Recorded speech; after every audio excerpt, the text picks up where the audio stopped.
sekarang pangan fungsional bagi kesehatan 2 atau nutraceutical sebenarnya kan sudah dapat dulu di semester berapa ya, semester 4 ya dapat ya, salah.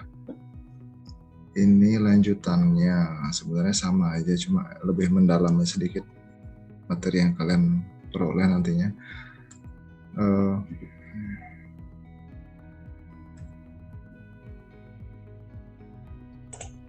Jadi fungsional itu adalah ya makanan yang bisa memberi manfaat tambahan ya untuk tubuh kita ya,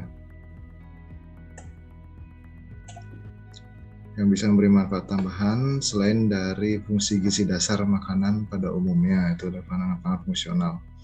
Biasanya makanannya ditujukan khusus untuk golongan orang tertentu yang ada di masyarakat. Nah, contohnya itu untuk bayi itu susu formula itu pangan fungsional. Terus untuk lansia susu yang kalsium tinggi.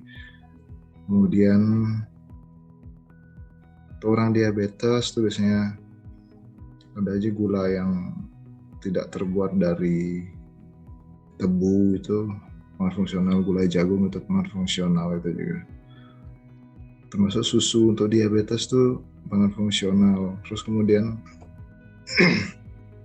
untuk yang skala lebih luasnya lagi ada snack bar yang biasanya dari bahannya soya, kedelai, itu pangan fungsional juga termasuk. Nah, itu sejarahnya. Jadi dulu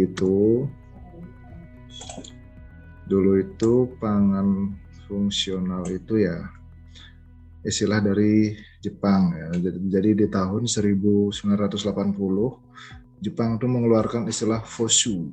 FOSU ini dia, yaitu Food for Specified of Health Use. Nah, makanan yang dinilai bisa memberikan dampak bagi kesehatan, itulah FOSU ya.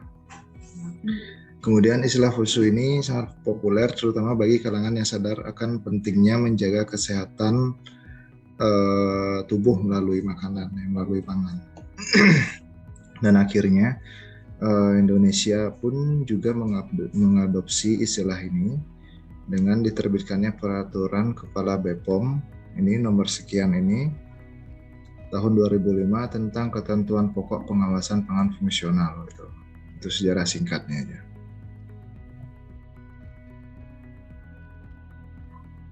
Kemudian menurut Badan POM,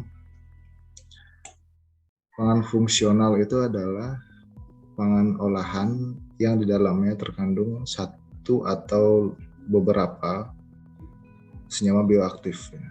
Senyawa bioaktif inilah yang berfungsi untuk memberikan efek kesehatan pada tubuh.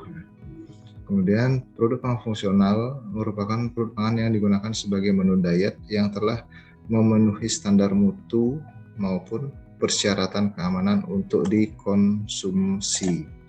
Itu menurut BPOM itu.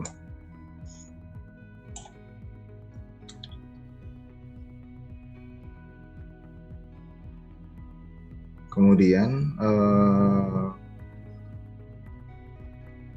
selain itu ya, karakteristik sensori dari pangan fungsional itu dituntut untuk sama dengan pangan pada umumnya, yaitu baik dari segi bentuknya, rasanya, tekstur, ukuran, dan juga warnanya.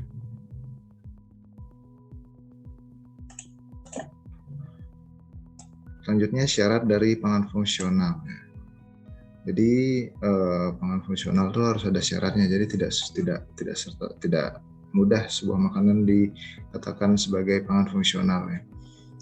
Jadi syarat yang pertama itu pangan tersebut harus berupa makanan maupun minuman. Namanya aja pangan, jadi harus berupa makanan atau minuman. Kalau berupa pil itu sudah lain lagi namanya, bukan pangan fungsional namanya. Yang memiliki kandungan komponen bioaktif tertentu yang berasal dari bahan pangan alami. Ya, jenis makanan itu juga bukan berupa obat. Nah, jadi harus makanan. Syarat pertama. Yang kedua, harus bisa dikonsumsi menjadi bagian dari diet sehari-hari, bisa dikonsumsi jadi bagian diet sehari-hari. Kemudian yang terakhir, memiliki fungsi tertentu, contohnya meningkatkan imunitas, mencegah atau memulihkan suatu penyakit, maupun menghambat penuaan dini pada seseorang. Di 3 itu syaratnya sebuah pangan fungsional. Lalu fungsi dari pangan fungsional. Fungsi dari pangan fungsional itu ada 3 juga. Yang pertama adalah menjadi asupan zat gizi dasar untuk mempertahankan hidup seseorang. Asupan zat gizi dasar untuk mempertahankan hidup seseorang itu fungsi utamanya.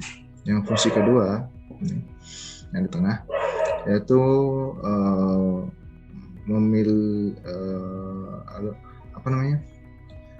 sebagai fungsi sensori, yang mana maksudnya itu makanan haruslah memiliki rasa yang nikmat, baik dari segi rasanya maupun teksturnya. Pokoknya secara sensoris itu harus bagus, baik dilihat secara visual maupun kita rasakan ya saat kita makan. Kemudian yang ketiga, fungsi yang ketiga adalah fungsi fisiologisnya, yaitu bisa untuk fungsi regulasi bioritme, sistem saraf, serta meningkatkan imunitas. Ya, ini fungsi dari zat yang ada pada pangan fungsional tersebut, ya. Meningkatkan imunitas. Ya.